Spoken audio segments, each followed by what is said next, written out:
오늘은 한번 하나님과의 아름다운 마무리, 하나님과의 관계, 인간관계 이런 걸 한번 총체적으로 좀 보고 싶습니다. 덕이, 저 사람은 참 덕이 있다. 저 사람은 참 인격적이다. 뭐가 다를까? 인격이 있다는 말과 덕이 있다는 말이 무슨 차이죠? 약간 동의어격이긴 하지만 덕이라는 데 비중이, 따뜻한 비중이 많이 차지하고 있다는 데 대해서는 저 사람이 인격적이다 라는 것보다 참 덕 있는 사람이다 라는 말이 듣기가 좋을 듯 합니다. 덕이라고 하는 것은 귀한 향로와 같다고 합니다. 행해짐으로 태워지고 부서짐으로 향이 더 진하다라는 말이죠. 인생의 반은 만나는 거래, 인생의 반은 헤어지는 거래라는 책이 있어요. 저자는 거기서 인간관계를 어떻게 소개시켰냐면, 만날 때 참으로 좋은 감정으로 만났던 사람들이 헤어질 때는 그동안 참으로 많은 시간을 공들여서 쌓아왔던 우정의 상아탑이 한순간에 무너지는, 너무 차갑게 돌아선다 라고 얘기했어요. 그거는 부부가 그랬고, 가족들도 그랬고, 또는 일가 친척이 그랬고, 친구와 지인이 그랬고, 목사와 목사가 그랬고, 목사와 성도가 그랬습니다. 참으로 이들을 아름다운 마무리로 해줄 수 있는 대안은 없을까? 인간관계를 그런 식으로 해가지고 십수년 동안 쌓아왔던 우정을 한순간에 그 기분 나쁘다고 하는 그것 때문에 깨뜨리는, 그게 옳은 것일까? 라는 것 좀 생각해 봤어요. 인류 역사 가운데는 인간성을 형상하고 사회를 의롭게 만들기 위해서 연구하는 학자들이 인간의 아름다운 덕목들을 펴낸 것들이 너무나 많습니다. 그 중에서 철인 정치를 주장했던 플라톤은 인간의 덕목을 세 가지로 봤습니다. 하나는 절제요, 또 하나는 용기요, 그 다음에는 지혜로 봤습니다. 절제는 누구에게 필요할까? 국가의 생산성을 책임지는 서민들에게 절제라는 걸 필요했다고 말입니다. 즉 말하자면 뱁새가 황새를 쫓아갈 수 없는 것처럼 서민이 자기를 절제하지 못하고, 생활을 절제하지 못하고, 경제를 절제하지 못하면 그냥 서민으로 남아있고, 그 서민으로 남아있는 동안에 국가는 파산 위기를 맞는다는 이미지를 담고 있습니다. 그 다음에 용기는 군인에게, 군관 경찰들에게 말이에요. 그 다음엔 관리인들에게 용기를 말했습니다. 우리나라 관리인들, 우리나라 군인들, 우리나라 경찰관들이 용기가 없어요. 사람들을, 범죄인들을 제압하고 적을 제압하는 데 있어서는 용맹한데 참다운 인간다운 용기는 찾아볼 수가 없다는 말이죠. 그래서 그게 참 맞는 것 같아요. 그 다음에 끝으로 지혜라고 하는 것은 누구에게 필요하냐면 그건 국가의 통치자인 대통령에게, 그리고 철학자에게 필요하다고 봤습니다. 그런가 하면 동양의 사람들의, 동양인들의 정신세계를 형상시켰던 그런 중국의 사상가 맹자가 공자의 인이설을 확장시켜가지고 인간의 덕목을 네 가지로 봤습니다. 하나는 인이고, 그 다음엔 의고, 또 그렇게 쭉 설명을 했어요. 그 인이설이라고 하는 것을 주장을 했단 말이죠. 사람이라면 적어도 어떤 잔인한 일들을 봤을 때 측은한 마음을 갖는 것이 이것을 인으로 봤습니다. 잔인한 걸 보고도 재밌어 보는 건 사이코패스 아닙니까? 맞아요. 그랬어요. 그 다음엔 추잡하고 더러운 일들을 봤을 때 부끄러움을 가질 수 있는 수치심을 갖는 걸 그걸 의로 봤죠. 그렇습니다. 그것뿐만이 아니라 여러 가지를 많이 얘기를 했어요. 그러나 가장 중요한 것은 뭐냐면은 인간이 인간다워지고 인간관계끼리 아름답게 해줄 수 있는 징검다리가 있다고 한다면 그건 하나님과 관계일 겁니다. 하나님과의 관계가 바르면 인간관계가 바르고, 하나님에게 은혜를 많이 받는 사람은 사람들에게 덕스러운 사람으로 비춰질 것이기 때문에 그렇습니다. 지금 하나가 좋아서 지시온 나와 20달란트 마이너스 20달란트. 두 번째 누가 걸릴까? 어쨌든 간에 하나님과의 관계가 바를 때 인간관계가 바르다라는 그 말입니다. 오늘 말씀은 뭘 얘기하려고 하냐면 모세와의 어떤 아름다운 마무리 관계를 보려고 합니다. 성경을 깊이 보지 않으면 모세가 40년 동안 이스라엘의 지도자로서 엄청난 일들을 하고 공로를 세우고 하나님의 중재자로서 정말 큰 일을 해왔는데 가나안 땅을 보기만 하고 들어가지 못한다는 이 끔찍한 일이 있을 수 있을까라는 얘기죠. 한 단면만 보려고 그러면 안 되죠. 하나님은 왜 그렇게 하셨을까? 하나님이 모세를 얼만큼 사랑하고 인간들을 얼만큼 사랑하고 있냐라고 하는 하나님이 인간들을 향한 하나님의 진한 농도 짙은 사랑 이야기가 여기 담겨져 있어요. 그런 하나님을 누구보다 잘 알 수 있었던 모세는 하나님의 부르심을 존중합니다. 하나님, 내 때가 여기까지였음을 존중하는 것뿐만이 아니라 지금까지 이 사람을 써주시고 인도해 주신 하나님께 영광을 돌립니다. 우리 조상들에게 보여주지 않은 땅, 저 광활한 적과 꿀이 흐르는 가나안 땅을 내게 보이시고, 나는 내 인생을 더듬어 보면 하나님과 관계에 있어서 참으로 아름답고 감회가 새롭고 또 새롭습니다. 이런 관계로서 오늘 본서를 보고자 하는 것입니다. 오늘 이런 배경과 내용을 우리가 전체적으로 훑어보면서 말씀을 두 가지로 나눠서 보도록 하겠습니다.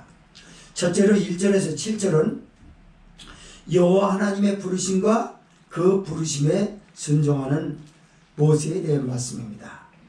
8절에서 12절은 모세 죽음에 대한 백성들의 애곡과 모세의 하나님께 대한 순종과 모세에 대한 하나님의 이제까지 못했던 절대적인 평가가 여기서 소개되고 있습니다. 1절에서 7절을 같이 읽습니다. 시작. 모세가 모압 평지에서 느보산에 올라 여리고 맞은편 비스가산 꼭대기에 이르매 여호와께서 길과 온 땅을 반까지 보이시고 또 온 납달리와 에브라임과 므낫세 땅과 서해까지 유다 온 땅과 남방과 종리의 성읍 여리고 골짜기 평지를 소알까지 보이시고 여호와께서 그에게 이르시되 이는 내가 아브라함과 이삭과 야곱에게 맹세하여 그 후손에게 주리라 땅이라. 내가 네 눈으로 보게 하였거니와 너는 그리로 건너가지 못하리라 하시니, 이에 여호와의 종 모세가 여호와의 말씀대로 모압 땅에서 죽고 벳보을 맞은편 모압 땅에 있는 골짜기에 장사되었고 오늘까지 그 은별을 아는 자 없습니다. 모세 죽을 때 나이 120세나 그 눈이 흐리지 아니하였고 기력이 쇠하지 아니하였더라. 아멘.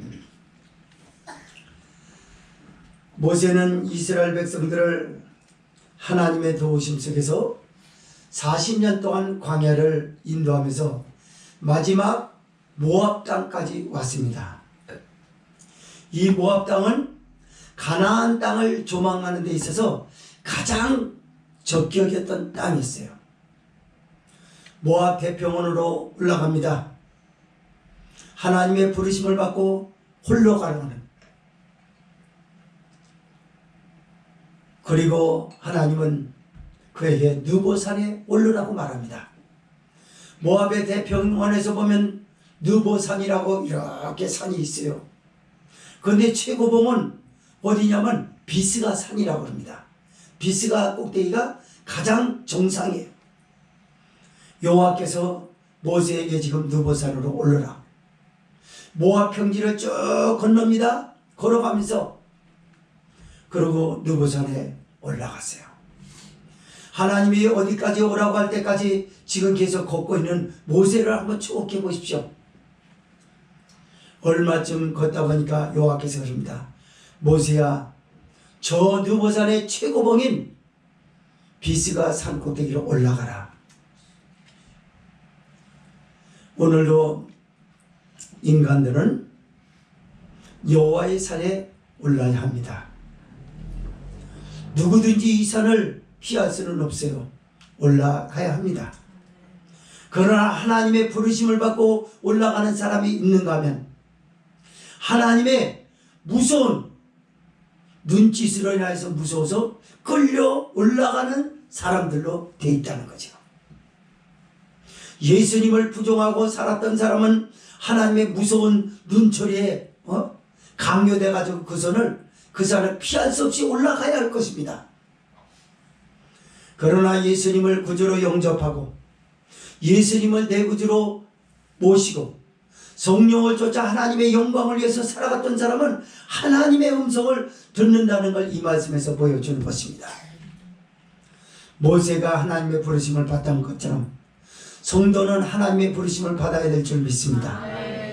하나님이 심판하시겠다는 무서운 눈초리에 강요돼서 어쩔 수 없는 생명의 주인에게로 굴복당하는 모습이 아니라 하나님의 부르심을 받고 그 품에 안겨야 될 줄 믿습니다. 비스가 산 꼭대기 올라갔어요. 여호와께서 말씀하십니다. 모세야, 저기를 바라봐라. 길르앗 온 땅과 단까지 펼쳐져 있는 광활한 지역을 봐라. 모세는 그야말로 그의 사역이 파란만장하였고 40년간의 그의 사역은 너무나 험악했습니다. 힘든 일도 많았습니다. 그러나 이제는 단 한 번으로 그 보상이 주어질 것인데 바로 젖과 꿀이 흐르는 그 땅을 지금 조망하고 있는 모세를 여러분은 생각해 보면서 이 땅에 우리가 살면서 그냥 모세 때 바라봤던 가나안 땅이 아니라 가나안의 실체인 천국을 여러분은 가끔씩 더듬으시기를 바랍니다. 주옥해 보세요. 아, 목사님 어떻게 천국을 주옥해 보나요? 주옥 갈 수 있는 건 딱 있어요. 계시록의 말씀을 말합니다. 계시록에서 거기에는 새 예루살렘 성이 하늘로부터 내려오는데 처음 하늘과 처음 땅과 처음 바다는 없다고 말해요. 처음 하늘은 뭡니까? 하늘에서는 엄청난 재앙이 예측 불허한 재앙을 내릴 수 있어요.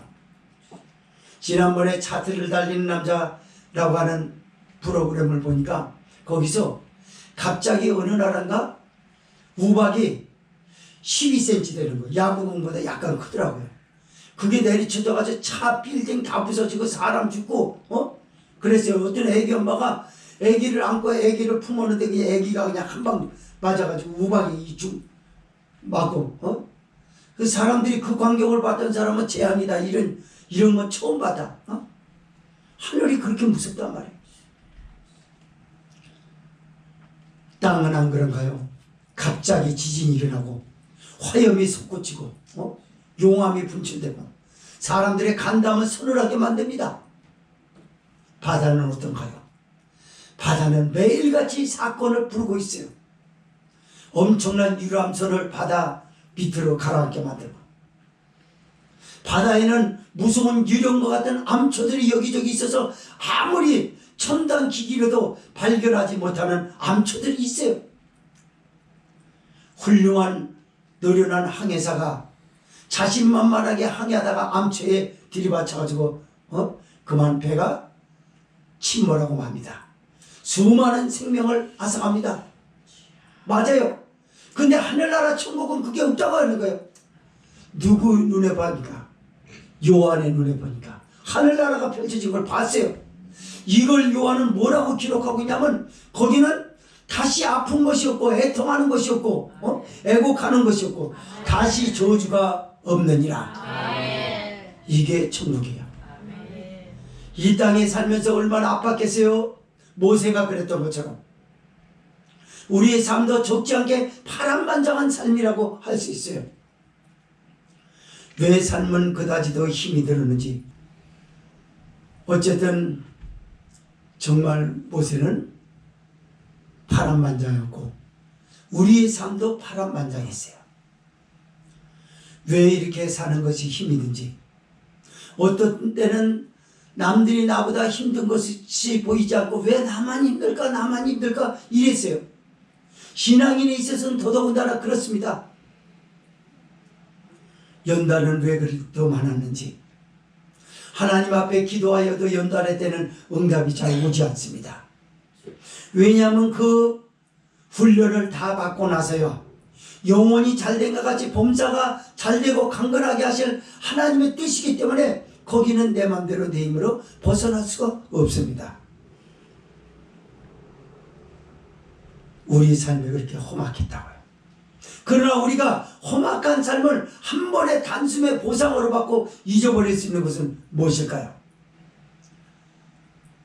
그래서 우리가요, 가슴 아프고 그럴 때마다 하나님 생각하고 천국을 추억한다는 건 신앙인으로서 얼마나 고상한지 몰라요. 우리의 영을 고상하게 하고 정신세계를 고상하게 하는 줄 믿으시기 바랍니다. 그걸 추억하지 않을 때 불평이 나오는 거예요. 내가 왜 이렇게 되냐, 예수 믿어야 되는데 믿고 사는데 왜 이렇게 힘이 되냐라고 말한단 말입니다. 그러나 천국을 추억하고 우리 하나님의 나를 사랑하사 그리스도를 이 땅에 보내주셨던 그 사랑을 생각해보면, 추억해보면 그 아픔과 불평은 안개가 거치듯이 싹 거쳐지는 줄 믿으시기 바라요. 어쨌든 본선으로 돌아가서 모세는 쫙 사방을 봅니다. 하나님의 음성이 들려질 때까지 계속 보고 있어요. 어디까지 봅니까? 그는 납달리와 에브라임과 므낫세의 온 땅까지 사방을 다 보고 있어요. 가시적인 거리로 160km라고 합니다. 사람이 가시적인 거리를 희미하게나마 볼 수 있는 것은 30km나 될까 말까 그래요. 그러나 160km를 보고 있어요. 영의 눈으로 지금 보다 그 말입니다. 그리고 남방과 종려의 성읍, 여리고 평지에 펼쳐지는, 소알까지 펼쳐지는 엄청난 남단에 펼쳐져 있는 것을 지금 모세가 바라보고 있어요. 그러면서 한순간에 힘들었던 무거운 짐, 자기 인생을 덮어눌렀던 무거운 멍에가 싹 벗어진 줄 믿으시기 바랍니다. 왜 그랬냐? 여호와께서 이르시되, 오늘 말씀해 보면 그럽니다. 여호와께서 이르시되 이는 아브라함과 이삭과 야곱에게 맹세하여 그 후손에게 주리라 한 땅이라 라고 말씀을 해요. 믿음의 조상들도 보지 못했던 것을 지금 모세를 보고 있는 것입니다. 모세가. 그러니 얼마나 감회가 새롭겠어요. 그런데 감회가 새롭다는 말과 동시에 천국과 지옥을 오가게 만들어놓은 끔찍한 말이 붙여집니다. 이는 내 눈으로 보거니와 너는 그리로 들어가지 못하리라 라고 하는 하나님의 음성이 내려왔습니다. 사랑하는 성도들이요, 여기서 우리는 하나님의 인간을 향한 하나님의 사랑을 여기서 볼 줄을 알아야 합니다. 잘못 보게 되면 모세가 무리바 물가에서 한 번 혈기를 냈다고 하는 것 때문에 모세가 가나안에 들어가지 못하면 누가 들어갈 것인가 라고 생각을 해요. 그러나 모세 한 사람을 세워서 예수 그리스도를 예표하고 그리고 구원이라고 하는 구원의 진리를 얘기하려고 하나님은 모세를 이렇게 했다는 사실입니다. 모세는 그런 하나님을 너무나 잘 알아요. 일반인이 생각했던 것처럼 내가 한 번 잘못으로 인해가지고 어떻게 이런 일을 당할 수 있냐는 거예요. 그러나 모세는 하나님과 친구처럼 하나님과 대면하여 알던 자로서 충분히 하나님의 마음을 헤아릴 수가 있었습니다.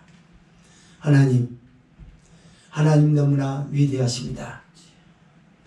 나를 통해서 성경의 율법, 창세기, 출애굽기, 레위기, 민수기, 신명기를 기록하게 하여 이 율법에서 말하려고 하는 하나님의 아들 예수 그리스도, 그분을 통하여서 구원이 이루어진다라는 그것을 보지 못하고 율법이라는 이 문자 그대로를 믿는 사람들은 천국을 들어가지 못한다라는 신호를 저를 통해서 알려주시며, 하나님 제가 무엇이간데 저 같은 사람을 이렇게 써주십니까? 이게 하나님의 사랑입니다. 구원을 이렇게 한다는 겁니다. 구원은 누구의 이름으로 구원한다? 예수님의 이름. 율법으로 구원받을 만한 육체가 없는 것입니다. 율법은 굳이 창세기, 출애굽기, 레위기, 신명기 그것만 우리가 율법이라고 말하기도 그래요. 율법은 뭡니까? 자기 율법이라는 게 있어요. 이렇게 해야 구원을 받지, 이렇게 합니다. 다 틀렸습니다. 이렇게 해야 구원받는 거 없어요. 금식을 많이 해야 구원받고 하나님의 교회를 바르게 세워야 구원받고, 그게 없어요. 오직 예수님의 이름입니다. 십자가의 보혈입니다. 그게 아니고서는 은혜 받을 수 없다는, 구원을 받을 수 없다라는 사실을 모세 한 사람을 세워서 하나님이 그렇게 부르셨다는 데 대해서 모세는 다시 한번 눈을 감기 전에 감동을 합니다. 하나님 고맙습니다. 정말로 하나님 제가 무엇이간데 저 같은 사람을 이런 정상에까지 오르게 하여 이것을 조망하게 하시고, 또 그리고 많은 오고 오는 세대들 독자들에게 하나님의 구원의 진리를 나를 통해서 이렇게 보여주십니까? 하나님 너무나 고맙습니다.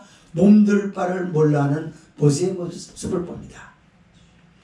그리고 모세는 이윽고 오늘 말씀을 보니까 5절 6절을 같이 읽습니다. 시작.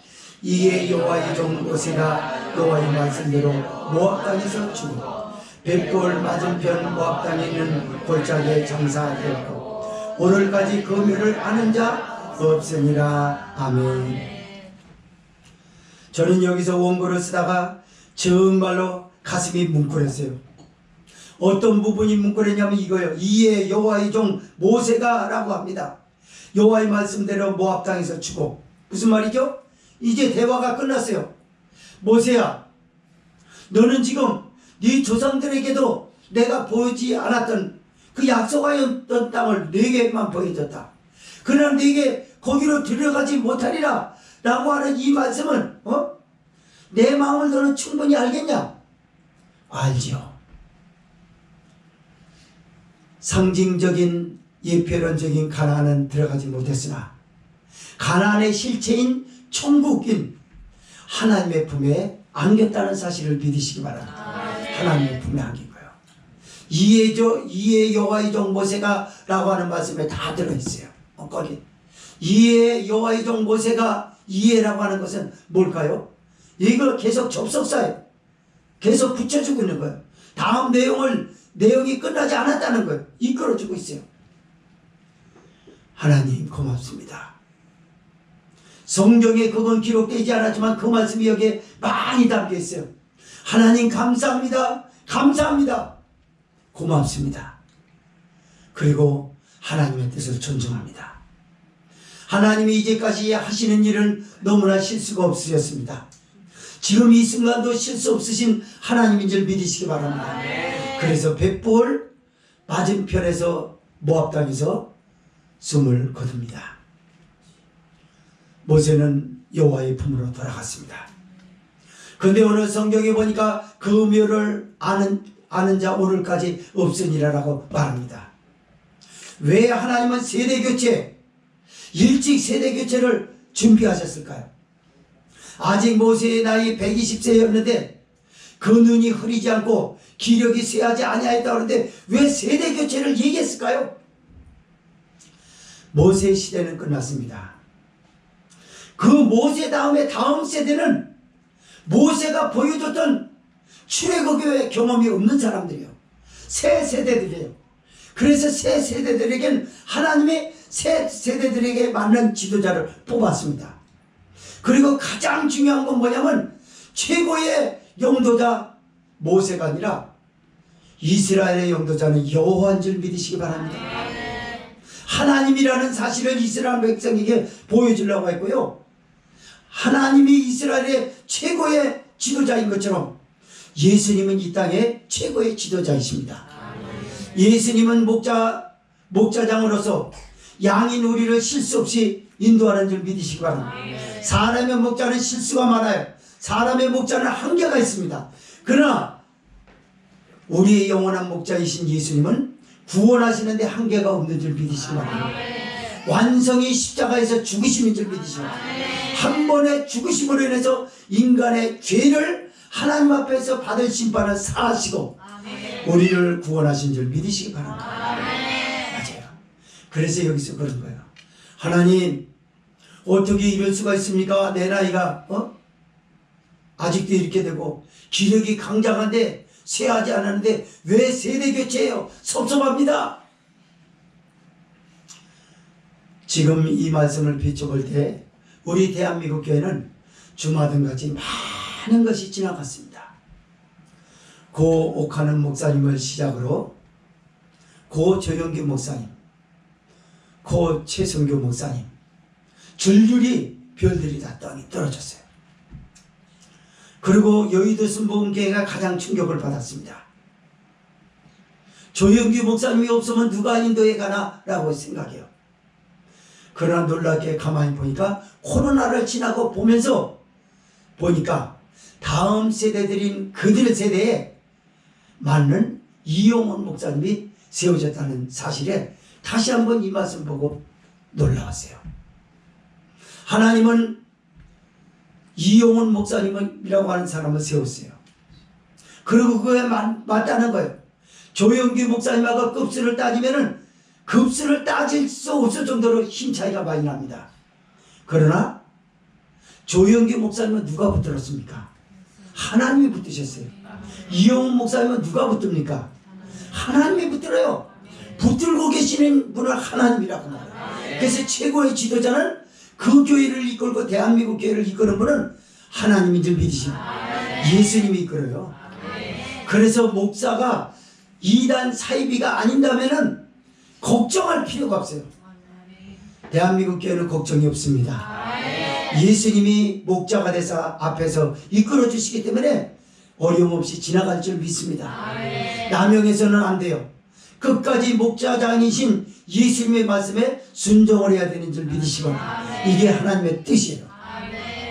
모세가 여기서 죽고 120세 나이에도 눈이 흐리지 아니하고 기력이 쇠하지 아니하였다는데 지금도 실제적으로 눈이 흐리지 않고 기력이 쇠하지 아니하였던 사람들이 하나님의 부르심을 많이 받았어요. 지금으로부터 10년 전 이중표 목사님을 하나님이 데려갔어요. 나이 50몇이에요. 그 목사님은 현대판 바울이라고 할 정도로 예수님밖에 몰랐어요. 전도사 때부터 핍박을 많이 받았습니다. 그게 한성교회 지금 한성교회인가 한신교회인가 한성교회인가 하여튼 대단한 목사님이었어요. 전도사 때부터. 그리고 성도들이 그렇게 속썩이고 그래도 한 번도 그 목사님은 원망불평하지 않았대요. 다 무심양면으로 예수님의 이름으로 돕고 그렇게 했다고 그래요. 근데 어느 날 이준표 목사님이 교회에서 집으로 돌아오는데 예수님이 딱 나타나가지고 딱 좀 주님 난 너 모른다 그러더니 이준표 목사님 보고 교회도 그 목사님이 얼마나 많이 세웠습니까? 난 너 모른다 그러더래요. 그래가지고 다른 목사님 같았으면 어떻게 할 뻔했습니까? 그 소리 들으면 감쪽같이 감췄을 거야. 그러나 자기 친구 목사 감리교 목사한테 전화 왔다. 야, 큰일 났다. 이 밤에 웬 무슨 일이게? 예수님이 난 모른다고 그러는데 어떡하지?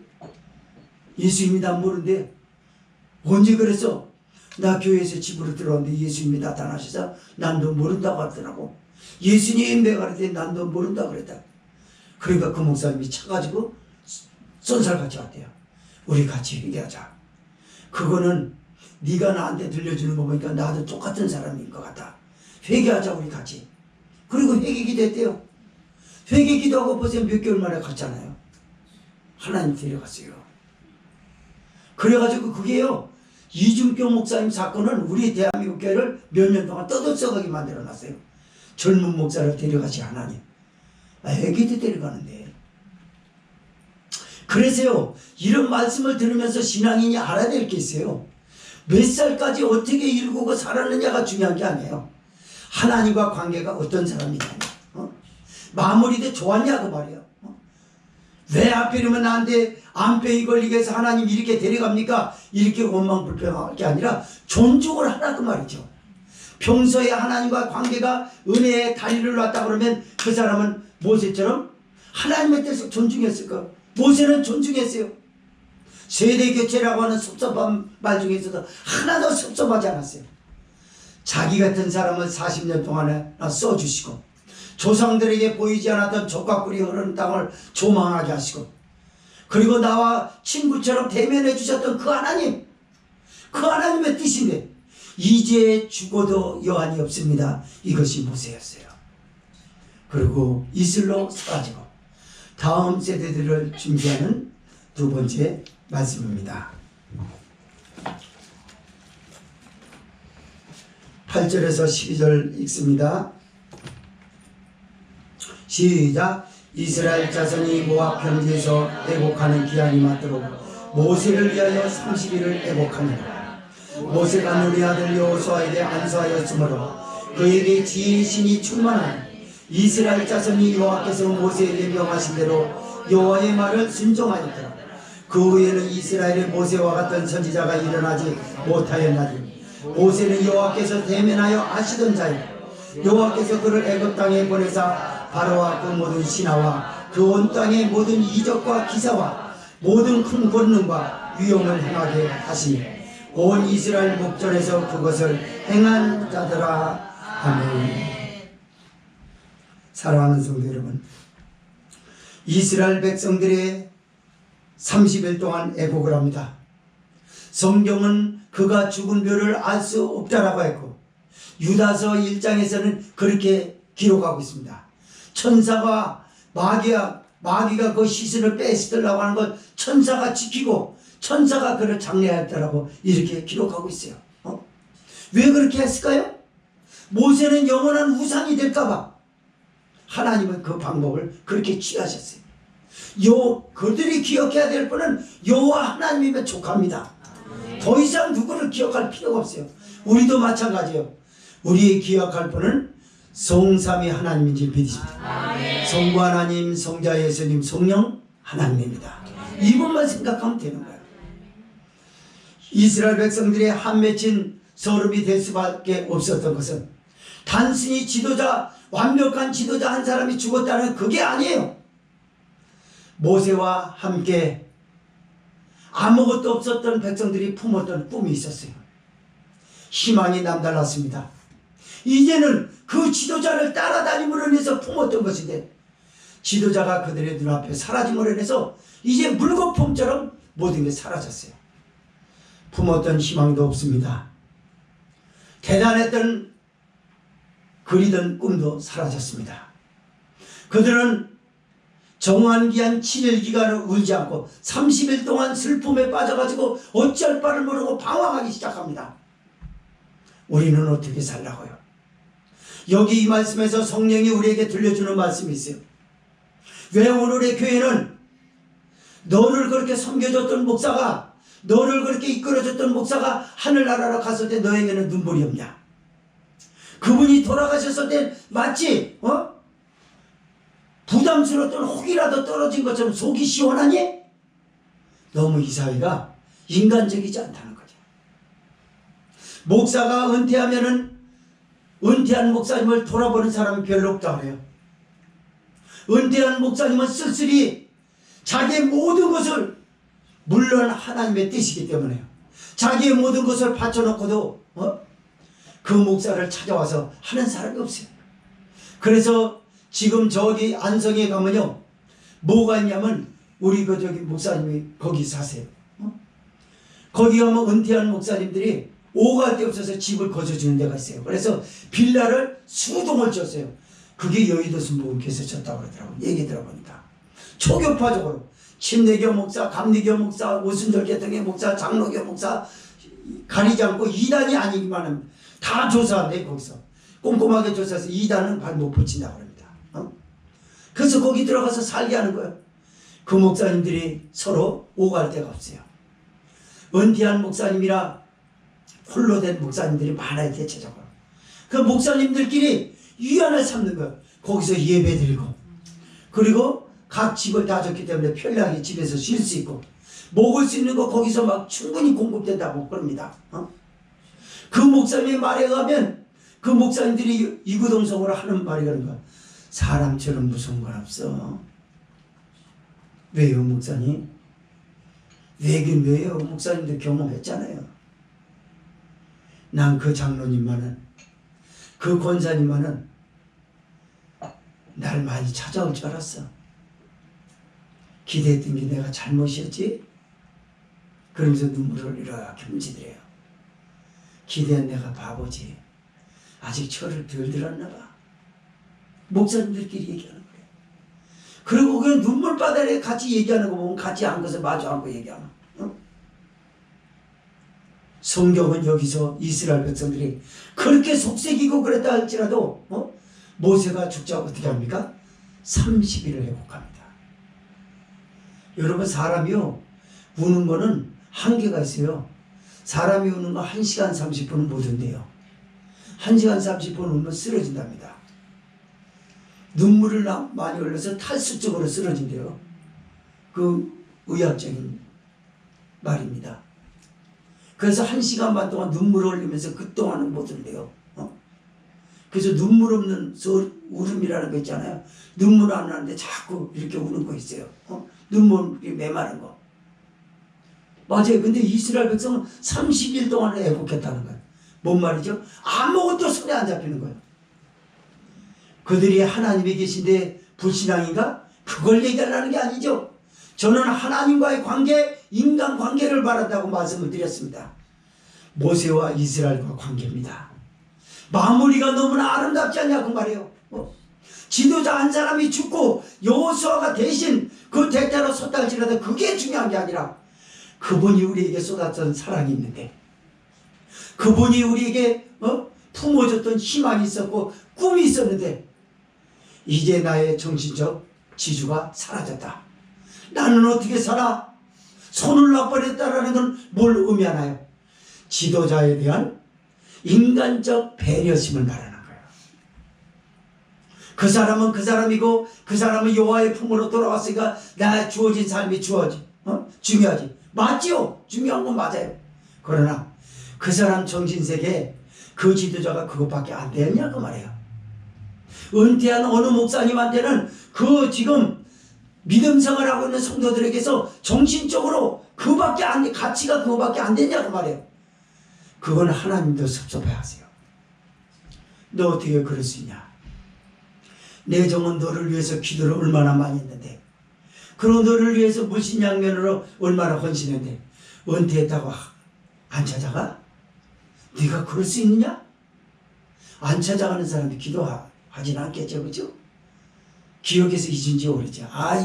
야단 안 맞고 우리 목사님은 대하면 나 잔소리 안 들어서 제일 좋은 거야. 대체적으로 그래요. 근데 우리 성도님들은 안 그럴 것 같습니다. 비는 것 같네, 제가 꼭.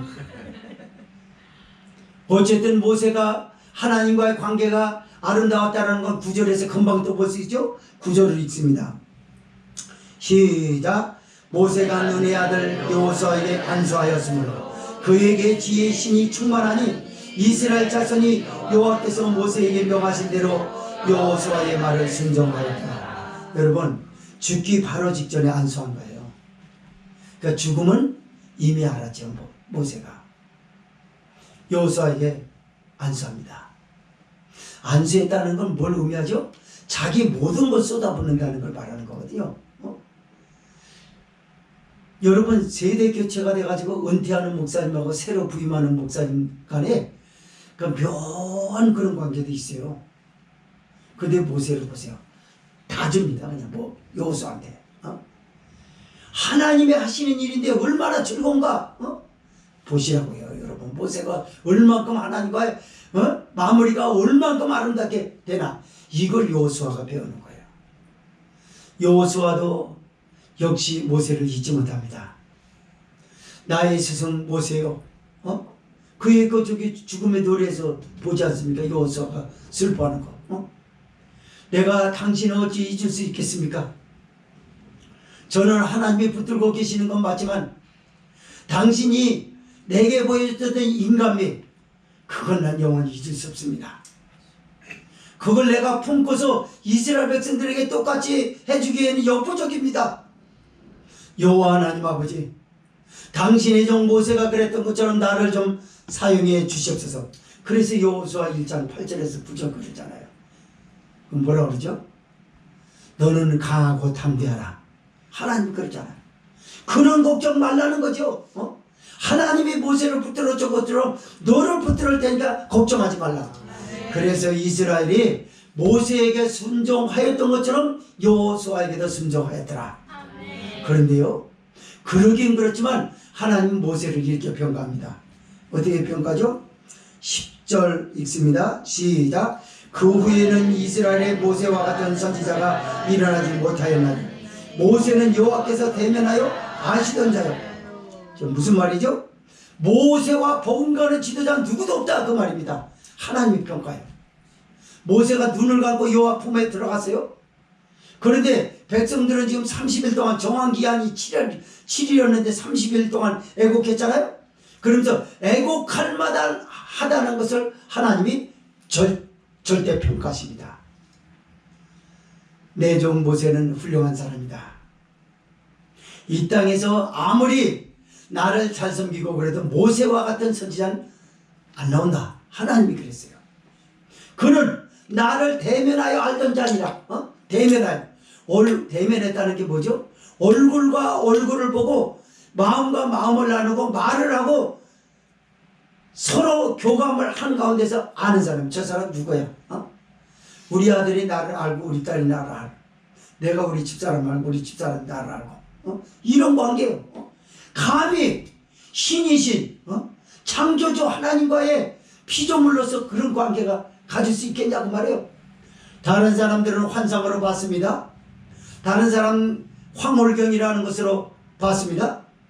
그렇지만 모세는 그렇게 더듬어 찾는 게 아니었어요.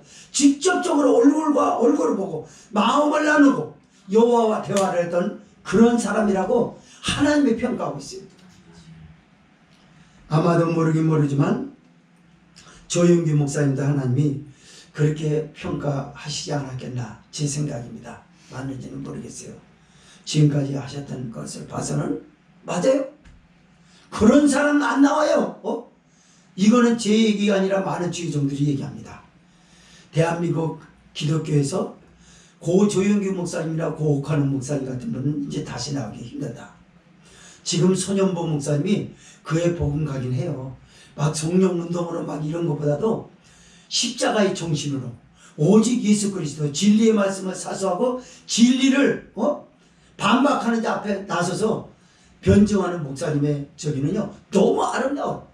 시끄럽게 하지도 않으면서 그러면서도 그 중심을 지키고 하나님이 얼마나 기뻐하시는지 모르겠어요. 맞아요. 어쨌든 간에 그렇습니다. 고 조영규 목사님, 고 옥하는 목사님, 이분들은 수고를 다 마치고 하늘 아래 가셨습니다. 그 평가는 조용히 하나님이 내리신 것을 사람들의 기억 속에, 마음속에 아마도 남겨놨던 것 같아요.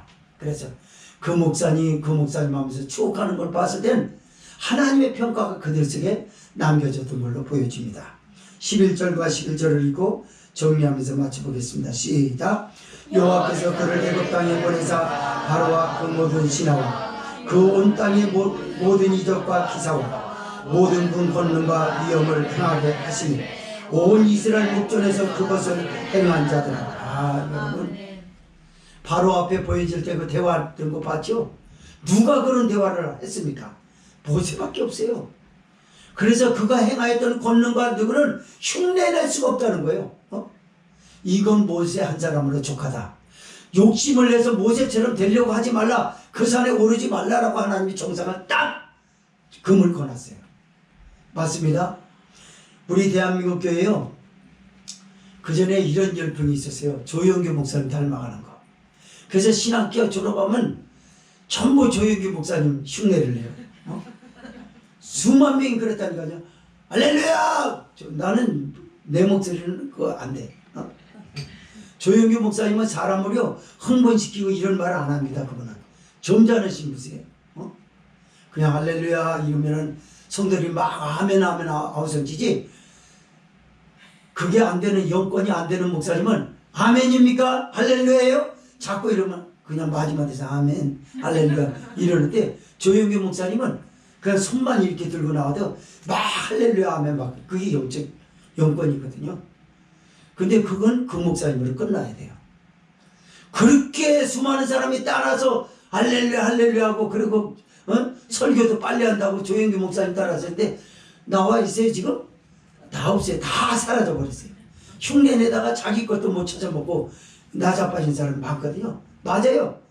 목회는요, 설교는요, 누구 흉내하면 큰일 납니다. 설교는 자기에게 주어진 믿음의 분량만큼, 자기에게 주어진 은사대로 성령의 인도를 받으려고 그러지 누구와 똑같이 하려고 그러고 누구보다 더 잘하려고 그러면 안 돼요.